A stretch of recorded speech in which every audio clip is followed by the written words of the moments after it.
Let's expose emerging threat of Omicron in India, the new COVID-19 variant. On 28 November 2021, a meeting was called by the Home Secretary Ajay Balla with various stakeholders including health experts to tackle the emerging threat of Omicron, which is the new COVID-19 variant, possibly more contagious than the previous one.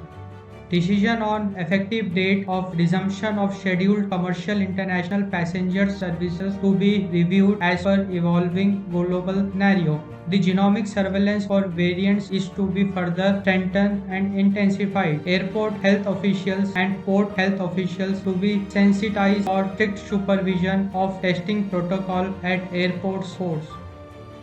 At-risk nations identified by the Health Ministry include all European countries including the United Kingdom, South Africa, Brazil, Bangladesh, Botswana, China, Mauritius, New Zealand, Zimbabwe, Singapore, Hong Kong and Israel.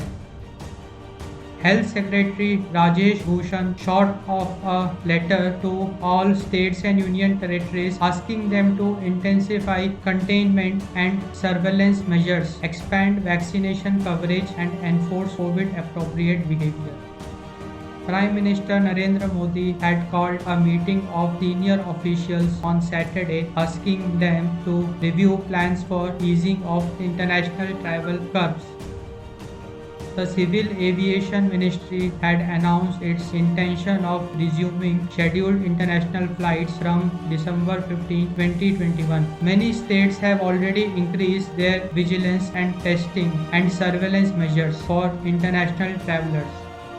Madhya Pradesh has mandated COVID-19 tests for all people who arrived in the state from international destinations in the past 1 month. Karnataka has ordered additional restrictions at the airports. Maharashtra had announced on Saturday that all international passengers arriving from South Africa will be quarantined. There is no need for any concern as of now, as the number of new cases in the states are low and precautions are being taken at the Hyderabad airport to screen arriving passengers, said G. Srinivas Rao, Director Public Health, Telangana. Omicron can only be detected by genomic study, but in the RT-PCR report, if we are getting a S gene dropout, that should raise a red flag about the presence of this variant, said Dr. Kedar Thoraskar, Director Critical Care. As the new variant has a large number of mutations and some mutations are highly contagious, it is imperative to do more genome sequencing to detect it, said Dr. C.M. Singh of AIIMS, Patna.